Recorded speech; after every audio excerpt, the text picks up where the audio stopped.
আসসালামু আলাইকুম প্রিয় দর্শক, অন্য মঞ্চের আলাপ চাইতায় আপনাদের সকলকে আমন্ত্রণ জানাচ্ছি। এই মুহূর্তে আপনাদের সামনে কথা বলতে চাই ডক্টর শিরিন শারমিন চৌধুরীর জামিন আওয়ামী লীগের রাজনীতি থেকে নতুন কোনো সমীকরণের ইঙ্গিত। দর্শক, বিষয়টা আমার কাছে গত 20 মাসের রাজনীতির যে খেলা চলছে সেই রাজনীতির খেলায় নিঃসন্দেহে এটি একটি বড় ঘটনা। শিরিন শারমিন চৌধুরীকে দীর্ঘদিন আমরা পর্দার আড়ালে দেখেছি, তিনি কোথায় ছিলেন। আমরা বিশেষ করে সামরিক বাহিনীর তথ্য মতে আমরা এটি জানি যে তিনি সেনানিবাসে ছিলেন। অবশেষে তাকে ডিবি গ্রেপ্তার করলো এবং গ্রেপ্তারের পরে তিনি জেল হাজতে গেলেন। লক্ষণীয় বিষয়, ডিবি গ্রেপ্তার করার পরে তাকে আদালতে ওঠানোর পরে তাকে কিন্তু কোনো রিমান্ড দেওয়া হয়নি। সেদিনই আমরা ধারণা করেছিলাম নেক্সট হিয়ারিং এর দিনে তাকে হয়তো মুক্তি দেওয়া হবে, এমনকি এমনটা শুনেও ছিলাম কোনো কোনো জায়গা থেকে যে তাকে মুক্তি দেওয়া হবে। আওয়ামী লীগের রাজনীতির ইতিহাসে শিরিন শারমিন চৌধুরী শুধু শিরিন শারমিন চৌধুরী নন, তিনি বাংলাদেশের জাতীয় সংসদের স্পিকার এবং আওয়ামী লীগের সংসদ সদস্য, আওয়ামী লীগ নেত্রী, তাতে কোনো সন্দেহ নাই। আওয়ামী লীগ নেত্রী, এত বড় নেত্রীর রাষ্ট্রপতি, প্রধানমন্ত্রী, স্পিকার ওয়ারেন্ট অফ প্রেসিডেন্স অনুযায়ী 3 নম্বর গুরুত্বপূর্ণ ব্যক্তির জামিন হয়ে গেল। দর্শক, গত 20 মাসে এমন ঘটনা কি দেখেছেন আপনারা? গত 20 মাসে বাংলাদেশের প্রধান বিচারপতিও 3 নম্বর পদসোপান বা ওয়ারেন্ট অফ প্রেসিডেন্স অনুযায়ী 3 নম্বর গুরুত্বপূর্ণ ব্যক্তি। একজন প্রধান বিচারপতি এই মুহূর্তে জেলে আছেন, সামরিক বেসামরিক আমলারা জেলে আছেন, মন্ত্রী জেলে আছেন, এমপি জেলে আছেন, সাংবিধানিক পদধারী অনেকে জেলে আছেন। সেই জায়গায় অতি দ্রুততার সাথে স্পিকার ডক্টর শিরিন শারমিন চৌধুরীর মুক্তি, এটিকে কি আপনি খুব স্বাভাবিকভাবে দেখছেন? আপনি যদি দেখেনও, আমি এটিকে স্বাভাবিকভাবে দেখি না। এর পেছনে নিঃসন্দেহে রাজনৈতিক সমীকরণ আছে এবং 20 মাসের মধ্যে আমি বলছি এটি হচ্ছে সবচেয়ে বড় ঘটনা, ইতিবাচক ঘটনা নিঃসন্দেহে। এই ঘটনাটি সর্বমহলে নজর কেড়েছে। স্পিকার এবং আওয়ামী লীগ নেত্রী শিরিন শারমিন চৌধুরীর জামিন নিঃসন্দেহে বাংলাদেশের রাজনীতিতে এক বড় ঘটনা। জামিন পাওয়া যে কোনো নাগরিকের সাংবিধানিক অধিকার, কিন্তু বর্তমান বাস্তবতায় আমরা কি দেখছি, যেখানে দেশের সাবেক বিচারপতি থেকে শুরু করে মন্ত্রী, এমপি, সামরিক ও বেসামরিক আমলা এবং আওয়ামী লীগের বিভিন্ন স্তরের প্রথম সারির নেতারা মাসের পর মাস কারাগারে রয়েছেন এবং জামিন অধিকার থেকে বঞ্চিত হয়ে আছেন, সেখানে শিরিন শারমিন চৌধুরীর এই মুক্তি নতুন অনেক প্রশ্নের জন্ম দিয়েছে। শিরিন শারমিন চৌধুরীর জামিন কি কেবল একটি আইনি প্রক্রিয়া, নাকি এর পেছনে কাজ করছে গভীর কোনো রাজনৈতিক সমীকরণ? এটি কি আওয়ামী লীগের রাজনীতির জন্য কোনো ইতিবাচক বার্তা? প্রথমে আমাদের মনে রাখতে হবে, ডক্টর শিরিন শারমিন চৌধুরী কেবল একজন রাজনীতিবিদ নন, তিনি দেশের প্রথম নারী স্পিকার হিসেবে দীর্ঘ সময় দায়িত্ব পালন করেছেন। তার একটি পরিচ্ছন্ন ভাবমূর্তি ছিল সর্বমহলে, কিন্তু পরিবর্তিত পরিস্থিতিতে তার বিরুদ্ধেও মামলা হয়েছে। যেখানে আওয়ামী লীগের বাঘা বাঘা নেতারা এখনো কারান্তরীণ, সেখানে তার জামিন হওয়াটা নিঃসন্দেহে আওয়ামী লীগের তৃণমূল থেকে শুরু করে উচ্চ পর্যায়ের নেতা কর্মীদের জন্য একটি বড় ঘটনা। অনেকে বলছেন কারো জামিন হচ্ছে না, কিন্তু শিরিন শারমিন চৌধুরীর জামিন কেন হলো? এই প্রশ্নের উত্তর খুঁজতে গেলে আমাদের রাজনীতির ভেতরের সমীকরণগুলো বুঝতে হবে। জামিন পাওয়া নাগরিকের অধিকার হওয়া সত্ত্বেও যখন অন্যদের ক্ষেত্রে তা কার্যকর হচ্ছে না, তখন শিরিন শারমিনের এই মুক্তি একটি বিশেষ বার্তা বহন করে। এটিকে তবে কোনো সমঝোতার ইঙ্গিত, নাকি আইনি লড়াইয়ে তার ব্যক্তিগত ক্লিন ইমেজের জয়?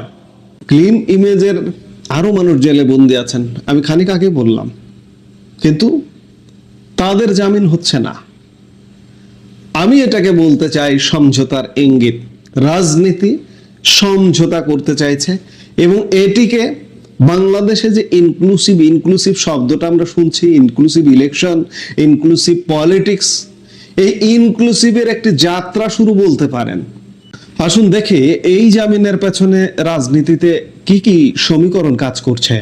বর্তমানে দেশের প্রধান বিচারপতি থেকে শুরু করে প্রভাবশালী মন্ত্রী ও সামরিক বেসামরিক আমলারা কারাগারে, তাদের জামিন আবেদন বারবার নাকচ হচ্ছে।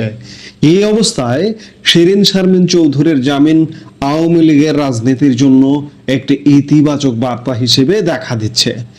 ওয়াকিবহাল মহলের মতে এটি হতে পারে সরকারের পক্ষ থেকে একটি নমনীয় হওয়ার সংকেত, অথবা এমনও হতে পারে যে ডক্টর শিরীন শারমিনের মতো ব্যক্তিত্বদের মাধ্যমে রাজনীতিতে একটি ভারসাম্য আনার চেষ্টা চলছে। আওয়ামী লীগের অনেক নেতাকর্মী যারা বর্তমানে দিশেহারা বোধ করছেন, তারা এই জামিনের মধ্য দিয়ে আশার আলো দেখছেন। তারা ভাবছেন যদি একজন শীর্ষস্থানীয় নেত্রী আইনি প্রক্রিয়ায় মুক্তি পেতে পারেন, তবে ধীরে ধীরে অন্যান্যদের ক্ষেত্রেও আইনি জটিলতা কাটতে শুরু করবে। এটি দলটির সাংগঠনিক মনোবল চাঙ্গা করার ক্ষেত্রে একটি ইতিবাচক টনিক হিসেবে কাজ করতে পারে।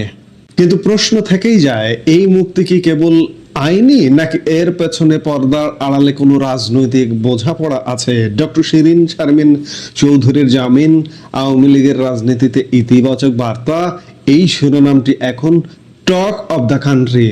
যদি আমরা প্রতিটি লাইন ধরে বিশ্লেষণ করি, তবে দেখা যায় আওয়ামী লীগের বিভিন্ন স্তরের নেতারা যখন কোণঠাসা, তখন শিরীন শারমিনের মুক্তি দলটিকে রাজনৈতিকভাবে কিছুটা স্বস্তি দিচ্ছে। এটি প্রমাণ করে যে আইনি ব্যবস্থার মধ্যে এখনো কিছুটা স্পেস বা সুযোগ রয়ে গেছে। তবে এই সুযোগ কি সবার জন্য সমান? কেন অন্যদের ক্ষেত্রে তা কাজ করছে না? এখানে রাজনীতির জটিল সমীকরণগুলো স্পষ্ট হয়ে ওঠে। শিরীন শারমিন চৌধুরীর ইমেজ এবং তার আন্তর্জাতিক গ্রহণযোগ্যতা হয়তো এখানে একটি বড় ভূমিকা পালন করেছে। বিদেশি রাষ্ট্র বা সংস্থাগুলোর কাছে এটি একটি বার্তা হতে পারে যে বিচার বিভাগ স্বাধীনভাবে কাজ করছে। পরিশেষে বলা যায়, ডক্টর শিরীন শারমিন চৌধুরীর জামিন নিঃসন্দেহে বাংলাদেশের রাজনীতির আকাশে একটি নতুন মেরুকরণের সংকেত। এটি যেমন আইনি বিজয়, তেমনি এর রাজনৈতিক গুরুত্ব অপরিসীম। আওয়ামী লীগের জন্য এটি একটি ইতিবাচক বার্তা হলেও সাধারণ মানুষের মনে প্রশ্ন রয়েছে, বাকিদের ক্ষেত্রে আইনের এই সমীকরণ কবে মিলবে? জামিন যেহেতু নাগরিকের অধিকার, তাই আমরা আশা করি বিচার ব্যবস্থা সবার জন্য সমানভাবে কাজ করবে। তবে শিরীন শারমিন চৌধুরীর এই ঘটনাটি আগামী দিনে বাংলাদেশের ক্ষমতার রাজনীতিতে এবং আওয়ামী লীগের টিকে থাকার লড়াইয়ে কোন দিকে মোড় নেয়, সেটি এখন দেখার বিষয়। দর্শক, আপনার কি মনে হয় ডক্টর শিরীন শারমিন চৌধুরীর এই জামিন কি আসলেই কোনো রাজনৈতিক সমীকরণের অংশ, বোঝাপড়ার অংশ, কিংবা নেগোসিয়েশনের অংশ, নাকি এটি কেবলই একটি আইনি প্রক্রিয়া? আমাদের কমেন্ট বক্সে আপনাদের মতামত জানান। এই মুহূর্তের ভিডিও থেকে বিদায় নিতে চাইছি। শিরীন শারমিন চৌধুরীকে কবে গ্রেফতার দেখানো হবে আর কবের মধ্যে ছেড়ে দেওয়া হবে, এই পুরো বিষয়টি কোনো একটি অতি শক্তিশালী পক্ষের চাপ ছাড়া সম্ভব হয়নি, এবং এর মাধ্যমে স্পষ্টতই এই বার্তা পরিষ্কার করার চেষ্টা করা হয়েছে যে তারেক রহমান সরকার চেষ্টা করছেন বটে, তবে সম্ভবত শুধু শিরীন শারমিন চৌধুরীর জামিন দিয়ে তারেক রহমান সরকার আপাতত রেহাই পাবেন না। নিশ্চিতভাবে এই ধারণা করা যায়, শিরীন শারমিন চৌধুরীর জামিন ছাড়াও একটা মস্ত তালিকা এস জয়শঙ্কর, ভারতের পররাষ্ট্রমন্ত্রী, ধরিয়ে দিয়েছেন খলিলুর রহমানের হাতে। সাবেক স্পিকার শিরীন শারমিন চৌধুরীকে গোপন বন্দিত্ব থেকে গত 7 তারিখ যেই ভোর রাতে গ্রেফতার করা হয়, সেই দিনেই বাংলাদেশের পররাষ্ট্রমন্ত্রী খলিলুর রহমানের অতি আলোচিত ভারত সফরের শুরুর দিন। ভারত সফরে যাওয়ার আগে এই যে শিরীন শারমিন চৌধুরীকে গোপন বন্দিশালা থেকে বের করে আনা হলো, মানে যেটা স্পষ্টতই সেনা হেফাজত হিসেবে অভিহিত করা যায়, সেখান থেকে যে তাকে বের করে আনা হলো, এর প্রতিক্রিয়ায় ভারত কি করে সম্ভবত সেটা দেখতে একটি পক্ষ অতি উৎসাহী হয়ে উঠেছিল।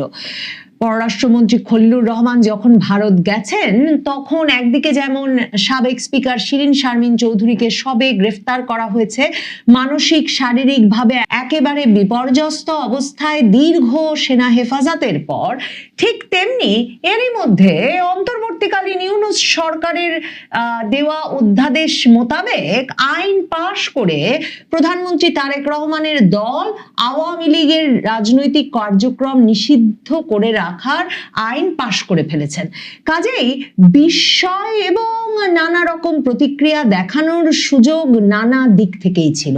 ভারতে যাওয়ার পর পররাষ্ট্রমন্ত্রী খলিলুর রহমান যে এক রকমের ভীষণ শীতল একটা প্রকাশ্য প্রতিক্রিয়া পেলেন ভারতের কাছ থেকে, মানে ভারতের পররাষ্ট্রমন্ত্রী এস জয়শঙ্কর একমাত্র তার এক্স হ্যান্ডেলে তিনি আনন্দিত বাংলাদেশের পররাষ্ট্রমন্ত্রী এবং তার প্রতিনিধি দলকে হায়দ্রাবাদ হাউসে স্বাগত জানাতে পেরে, এবং দুদেশ তাদের সম্পর্ক উন্নয়নে কাজ করার ক্ষেত্রে কাছাকাছি সম্পর্ক ধরে রাখতে সম্মত হয়েছে। এ ধরনের একটা অতি আনুষ্ঠানিক বার্তা ছাড়া ভারতের পররাষ্ট্রমন্ত্রী, ভারতের পররাষ্ট্র মন্ত্রণালয়, ভারত সরকার একটা শব্দ খরচ করে নাই বাংলাদেশের পররাষ্ট্রমন্ত্রী খলিলুর রহমানের ওই বৈঠক নিয়ে। বরং ভারতের পররাষ্ট্রমন্ত্রী এস জয়শঙ্কর আনুষ্ঠানিক বৈঠকের পর একান্ত আলাপের ব্যবস্থা করেছিলেন বাংলাদেশের পররাষ্ট্রমন্ত্রীর সাথে। বুঝতে কোনো সংবাদ মাধ্যমের অসুবিধা হয় নাই যে ভারতের পররাষ্ট্রমন্ত্রীর অনেক জবাবদিহি আদায় করবার ছিল বাংলাদেশের পররাষ্ট্রমন্ত্রীর কাছ থেকে, এবং সে কারণেই সম্ভবত বাংলাদেশের পররাষ্ট্রমন্ত্রী খলিলুর রহমান এনডিটিভিকে দেওয়া সাক্ষাৎকারে, যেটা তার ভারতীয় সংবাদ মাধ্যমে এখন পর্যন্ত দেওয়া প্রথম সাক্ষাৎকার এবং একমাত্র সাক্ষাৎকার, সেই সাক্ষাৎকারটিতেও তিনি নিজেও একটা বাক্য বা প্রতিশ্রুতি উল্লেখ করতে পারেন নাই যেটা তিনি ভারতের কাছ থেকে পেয়েছেন। বরং তাকে বলতে হয়েছে যে গঙ্গার পানি চুক্তি, বাংলাদেশ ভারত সম্পর্ক কোন দিকে যায় তার প্রথম নিশানা হতে পারে, কারণ ডিসেম্বরে শেষ হতে যাচ্ছে সেই চুক্তি।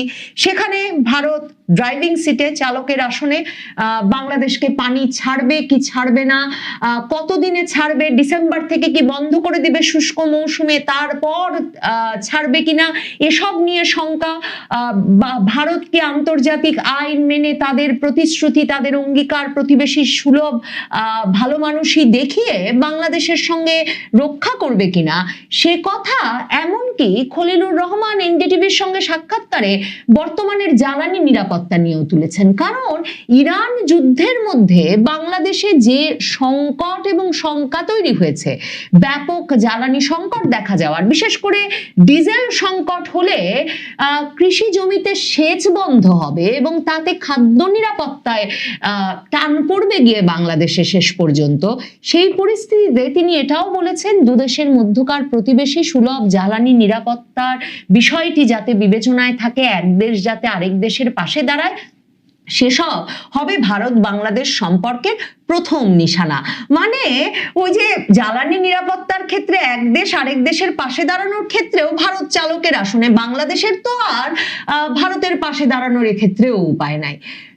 খলিলুর রহমান বুঝেছেন যে তারা যদি খুব দ্রুত কিছু নমুনা নিশানা না দেখান এবং তারেক রহমান সরকার যে ইউনূস সরকার থেকে আলাদা, এবং তারেক রহমান সরকার যে একটা অন্তর্ভুক্তিমূলক রাজনৈতিক পরিবেশ সৃষ্টিতে প্রতিশ্রুতিবদ্ধ, যে প্রতিশ্রুতি তিনি দিয়ে ক্ষমতায় এসেছেন, সেই প্রতিশ্রুতি পূরণে যে তিনি এরই মধ্যে উদ্যোগ নিতে শুরু করেছেন, এর নমুনা না দেখালে যে কিছুতেই ভারত থেকে আর কিছু আদায় করা যাবে না, সেই ইঙ্গিত, সেই বার্তা স্পষ্টভাবে নিয়ে ফিরেছেন খলিলুর রহমান। এ অবস্থায় বাংলাদেশে এই যে শিরীন শারমিন চৌধুরীকে 7 তারিখে বের করা খলিলুর রহমানের সফরের ঠিক আগে, এবং 5 দিনের মাথায় জামিনে মুক্ত করে দেওয়া, মানে জামিনের পর কি ঘটছে, সেলিনা হায়াৎ আইভীরও তো আমরা শুনলাম ফেব্রুয়ারি মাসে 5 মামলায় জামিন হয়ে গেছে। তারপরেই শোনা গেল আরেক মামলায় তাকে গ্রেফতার দেখিয়ে শোন অ্যারেস্ট করে আবার তাকে জেলে পুরে রাখা হলো। তো সেই ঘটনা যখন নিয়মিতভাবে ঘটছে, শিরিন শারমিন চৌধুরীর ক্ষেত্রে ব্যাপারটা ভীষণ ব্যতিক্রম হলো।